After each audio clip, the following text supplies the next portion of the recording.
So I listened to your message and I listened to the critics. You both made good points, but the whole picture, I think you've missed it. You're right. I can't earn my way to heaven, no matter how persistent. And they're right, because when it came to true religion, Jesus didn't resist it. But you're wrong, because Jesus holds commandments to which he told us to be submissive. And they're wrong because they're breaking that fourth commandment, so they're being inconsistent. And since they already responded to you, and we can hear how that sounds, I'll turn my attention to their criticisms that chattered in the background. So you say we need religion, and Jesus was all about it. You even say you love the Bible, hold it up, and never doubt it.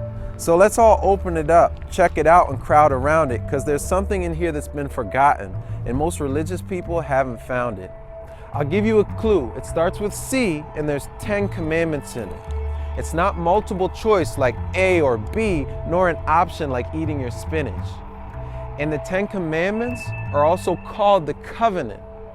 So when God wrote them with his own finger, you better believe he was loving it. Because what makes a woman into a wife, if not that wedding vow? So that's what God did, like a man on one knee when Moses brought them down.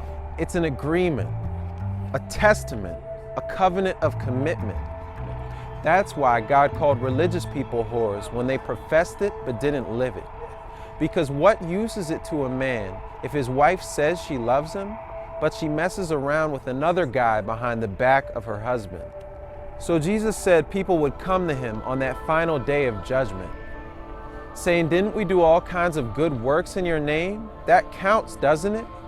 Don't miss this. These are Christians who clearly want to come with him. But he'll say, "Depart from me, I never knew you," to those who practice breaking his covenant. Because God's law is his character, love. And without it, they must depart. Because if they truly knew Jesus, the Holy Spirit would have written it on their hearts.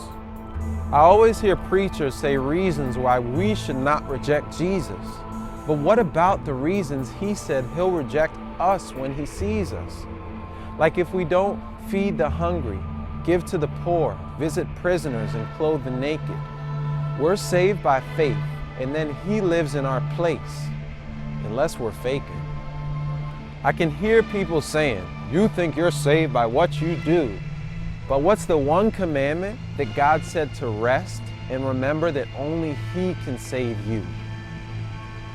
For in 6 days the Lord made the heavens and the earth, the sea, and all that is in them to please us. So on the seventh day, he said, don't do any work, just rest in Jesus. So we take a day off from our jobs and tell them God set time aside to see us. So through Christ, I can keep the commandments without trying to work my way to heaven. I think we'd all agree that it's wrong to lie, steal, commit adultery, or murder your brethren. So the 9 commandments we say are true are all things that God said not to do. But the one commandment that says rest is the one most say is through. Don't miss that it's a gift, something God gave for our benefit, a whole 24-hour period set aside to rest and reverence him. It's the 4th commandment, that Saturday Sabbath, where God himself rested. He sanctified it. He set it apart. On that 7th day, he blessed it. And some may say, who cares about the day? But explain why God himself stressed it. And don't forget that Jesus kept it in the Old and New Testament. So if you believe we're saved by grace and faith alone, show it. Let the whole world know it. And observe that day that he said to remember so we won't forget and blow it. Because God still has a remnant church, though most have gone astray.